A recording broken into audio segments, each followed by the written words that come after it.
Tita from Hello Tragically. I want to ruffle feathers a little and answer a bit of an uncomfortable question. Alright, so when you joined Miss Universe Philippines, you were regarded as a dark horse. Yes. Here at Pilipinas, you are now regarded as one of the heavy favorites. Now, how will you respond to some allegations that you're a favorite of the production team from Binibini Pilipinas, that they would adjust around you? How will you respond to this? Yes. Well, just to give you a little bit of context, syempre kapag umpisa pa lang ang pageant, lahat kayo very friendly with each other, lahat kayo parang very civil. Pero habang tumatagal ang pageant, medyo lumalabas na yung mga kalabit. So medyo nakakarinig na ako na may mga favoritism sa loob. Hindi naman nila sinasabi kung sino, but since you're one of the heavy favorites in the competition, most likely, maaambulan ka ng ganung chismis. How will you respond to that? Honestly, I would respond to that kind of issue positively because I don't want to believe in her saying. I don't want to believe in rumors or allegations that doesn't have sufficient evidence. And I know myself well, if other people are telling things like that towards me or towards the organization, they should reflect to those words that they're saying, that they're relaying to other people. Because if you don't have enough proof, then why would you say such things, right? I honestly respect those people, but of course, they need to also be careful of what they're saying. Because nowadays, you know, when an issue like that comes out, marami talaga tao na maniniwala. They should also be more cautious about that kind of issue. So, as for me, I want to respond positively and just ignore things and focus on my goal. Alright. So, earlier, hindi naman kailangan there are only 2 crowns to vie for at Binibini Pilipinas, Miss Globe or Miss International. Mamili ka na dun. Saan mo ba gusto manalo? I always aim the best, the top among the rest. So it's Miss International. Okay, yes, I'm so inspired by the story of Angelica Lopez. You all know she won Miss International Philippines 2015. So I want to be the second Palawenya to have that crown. So. Alright. May last question ako in connection to that. We all know you as someone who is really fierce. We all know you as someone as talagang rampadora. Yes. But at the same time, we also know that there is a specific peg that they're looking for at Miss International. Will you water down your skills para mag-fit ka dun sa peg ng Miss International? O i-enhance mo yung skill na yan at kebs ka kung rampadora? Kebs. I will not change a thing. But if there are things that need to be improved, I will be willingly to do so because I also want to consider things when it comes to the crown or the title that I'm vying for. But you know what? I won't change a thing with myself because this is me. This is the Angelica Lopez that everyone knows. So if I change even just a bit of myself, you know, parang it's like parang it's like binabago, not exactly binabago the whole who I am, my whole self, but sometimes it's kind of like disappointing to other people. I just really want to be authentic, to be my authentic self, and to really showcase to a lot of people who I really am. Thank you po. College? Yes. Psychology? Psychology po, yes. Yes, Angelica, question ko is actually, you're only 22 years old I'm now. only 22 years old. Yes. Ang layo pa na pageantry kung sakali, di ba? Di ba? Hanggang ganun pa. Who is and what is Angelica Lopez beyond pageantry? Kasi kilala ka namin na sa nationwide dahil sa Miss Universe Philippines and now with Pilipinas. Pero to start of our meet and greet, you asked us about questions and trivia about you. Definitely, hindi namin alam, di ba? So who and what is Angelica Lopez beyond pageantry? A student, psychology student, and in the future, I want to pursue being a psychologist or even a psychiatrist doctor because I really want to help those people who are experiencing mental health problems. If ever my pageant career ended, I really Malayo pa. Pero ka pa lang eh. Malayo pa. Yes, malayo pa po. But kasi po, I'm still studying pa rin po and I'm a bit delayed when it comes to my studies po. Kasi medyo na-delay ako nung senior high school. So I'm still in my second year. I was supposed to be in my fourth year graduating. So it's like I'm juggling both the pageant career and my studies right now. But beyond pageantry, of course, I really want to be a successful psychologist. I really want to focus on the mental health of the people, for them to have that someone who can really help them understand what they're going through in their lives. And how are you going to use your 2-year training in psychology in your journey here in the Pilipinas? Have you tried psychology? Doing some psychology studies about your co-candidates, about the production, about the Miss International and Miss Globe, etc. Have you done that? And I believe you have. So, Like the psychological impact or study or things that you have prepared, the attitude that you need Sa iba to, yung mga co-candidates mo, yung witnesses nila, yung honestly, strength I am nila. an observant person. Yes. So I observe the traits and personality of other people. I think that's one of the characteristics of an introvert then. You are very observant of the people around you and you don't just, trust easily the people around you because you want to get to know them better. Because you don't know who's real and who's not, right? So that's really what I'm doing. But of course, I still respect the people. I'm nice to them. Wala po akong pinipili. I'm very nice to all of the people na nakakasalubong ako. So, and minsan po, it's disrespectful when you apply the psychological things, yung mga study na yan sa ibang tao, especially if you're not an expert pa. So, with respect to other people, ganun din naman din ginagawa. But, yun nga po, I'm an observant person. Girl, may final look na for the finals. Not yet po. Wala pa. Yung ayos mo ngayon, no? Oo, ganda na ako. Parang gusto ko yung ayos mo na yan for the finals na. Si Mami Ayen. So, si Ayen, and kita-kita yung ganda ng mukha ko. May angulo ka ng precious. Ah?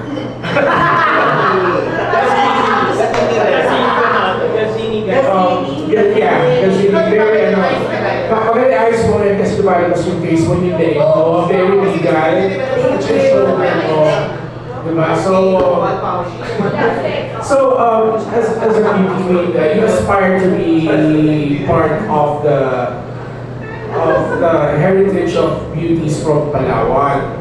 And beyond that goal, you want to be a psychologist, as you have mentioned.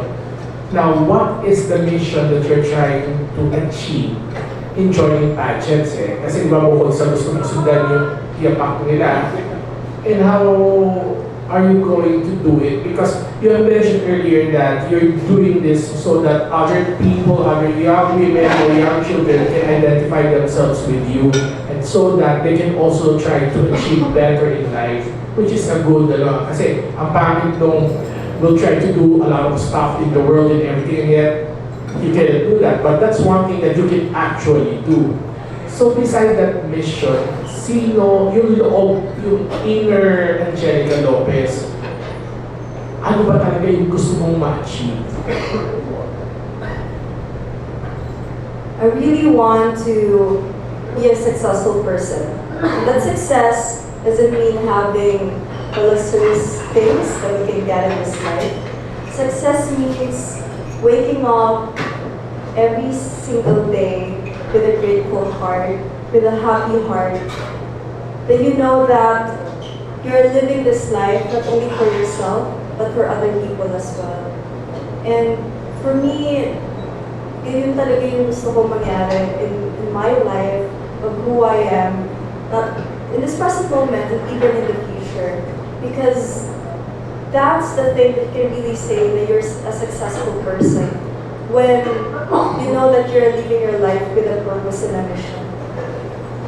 Last question. The pageant industry is sort of being controlled by the beauty cosmetic industry. And it's hard for dusky Filipinas like you to really achieve the definition of,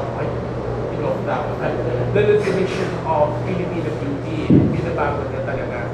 So, yung ganda mo, maganda ang Pilipina. Pero because of what's happening in cosmetic industry now, yung pagpapamuti, everything, that also dictates the winners. How do you see yourself addressing that kind of concern? Not issue, but a concern. I would really encourage everyone to accept themselves for who they are, regardless of their skin color. Yes, there's a lot of emerging cosmetic products nowadays, since we are ever-changing and ever-evolving in today's world. But you should know that it's your uniqueness that makes you beautiful. Imagine if we're all with the same color, with the same faces, nothing will ever go balanced in this world. I think diversity is very beautiful and we should always embrace it and celebrate it every single day. Yes, thank you. Thank you all. Very good luck. Thank you.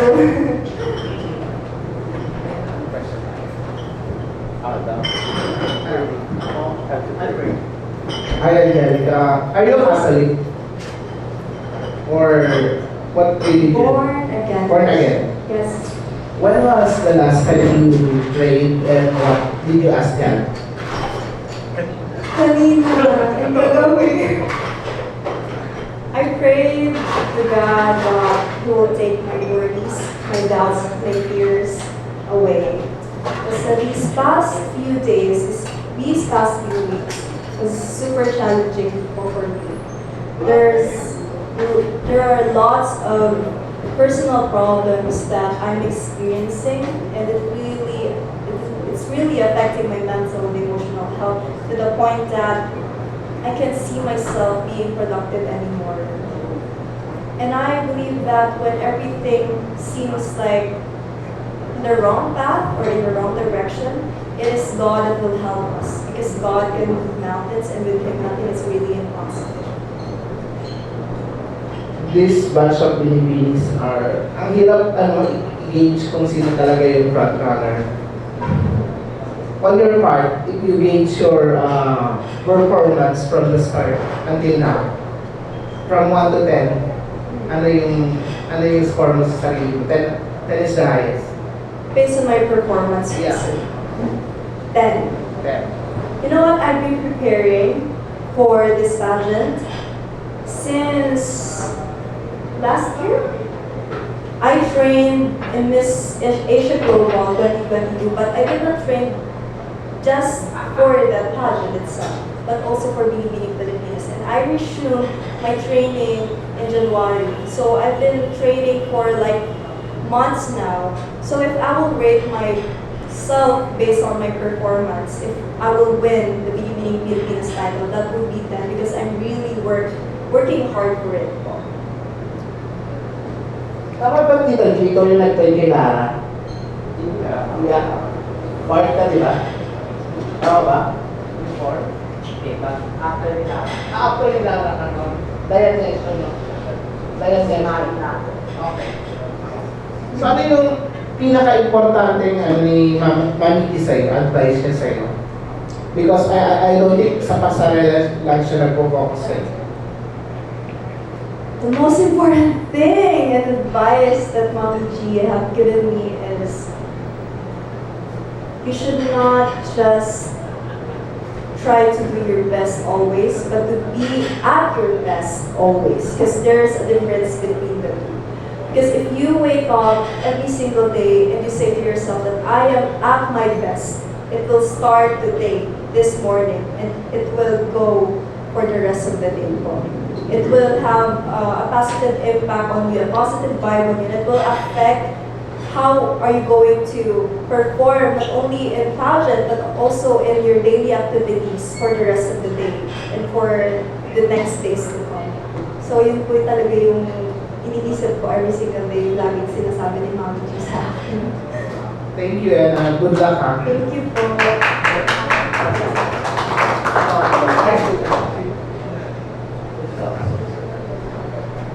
You mentioned advice about mental health problems. Yes.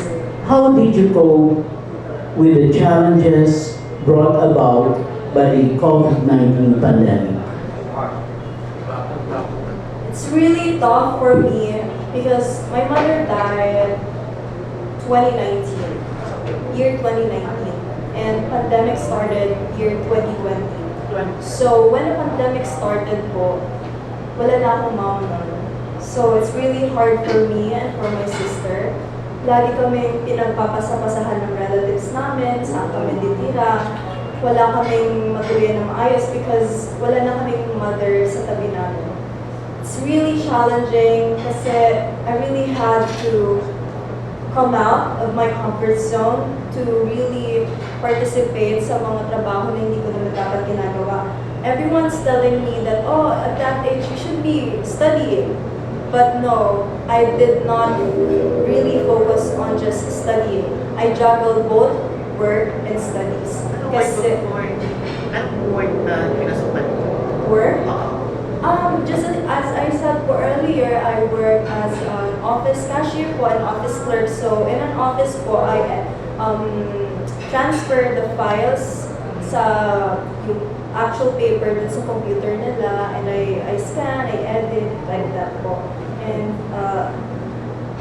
continuing to the question, it really, of course, affected my well-being, my productivity, my mental and emotional aspect. Kasi I'm a breadwinner of the family, and it feels like I'm all alone in this journey of life.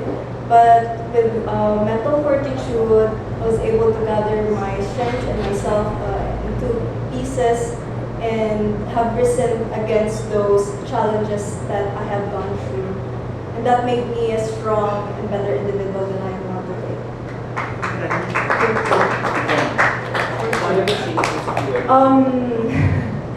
My dad, so kasi ito, sasabihin ko na lang po. So my dad, Kasi you keep saying that your mom died and it's only you and your younger sister. yes, And then yes. pinagpasa-pasahan kayo. So that's why we ask, aside from that, My dad, kasi meron na siyang new family.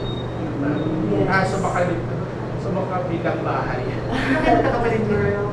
Dalawang Kanina pa Wala ka ba akong tulog, di ba? kailangan nyo po ba ng bata ulit?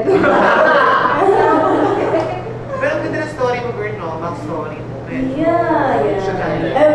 Wala po masyadong nakakalam because parang sobra po nga po hindi ako masyadong masalita about it. I try to keep it myself na lang because I don't want to be a burden to other people. But when it comes to pageantry, I feel like it's really my responsibility to share it because there's a lot of people who are also experiencing the same thing. How old is your sister? Oo nga. How old is your sister? 18. 4 years gap. Oo. Mag-aaral pa. Kasi ko ang nagpapaaral sa siya. Yes, it's like that. Are you still communicating with your dad? Yes. Pag umuwi po ako ng Palawan, nakikita naman po ako. Nagkikita ka? Pag nakikita, nagkakausap, dinner, it's like that. Talagang pure Pinay. Saan mo talaga nakabase sa Puerto Princess? Opo, originally po. Ang lahi niyo, ang dad and mom mo are all from Palawan or meron kayo from My mom came from Masbate po, and Masbate. So they're Bisaya. So I can understand just a little bit of Bisaya. And then my father naman po is from Bicol. So may half Bisaya blood and Bicolana blood. Last question.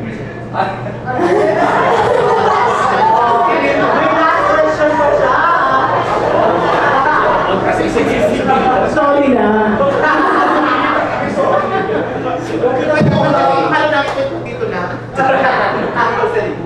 If your colorful true to life story will be adapted into a movie, anong titulo ang gusto mo para dito at sino ang gusto mong gumanap bilang ikaw? Grabe. Title would be Her Life. Or that. Angelica Lopez. She has risen. Anong gaganap? Gusto ko sila Tin Bernardo. Yes, I really love her acting skills po. I feel like she will really execute it well kapag siya yung nag-act. So she's very good at crying. Pa-MMK po kasi yung buhay ng Anong crying ako? crying and loving and yes po. Wala. Kasi ang backstory ni girl, no? Parang hindi mo ka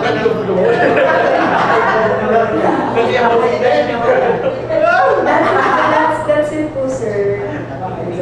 Thank you so much po. May gusto pa pagtanong? Ano ko yan? So, okay na? Okay na. So, that conclude our meet and greet with Angelica Lopez.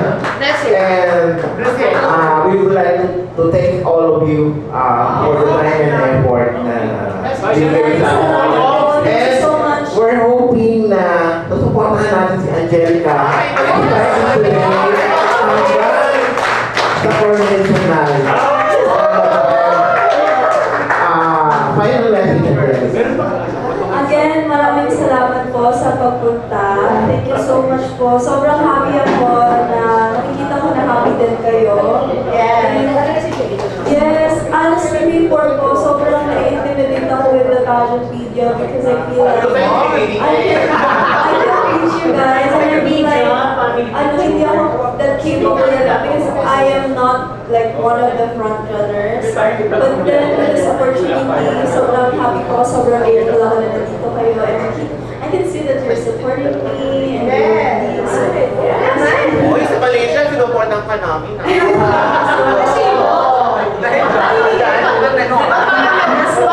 Without you guys, honestly, without you guys, hindi rin magiging exciting ang pageantry.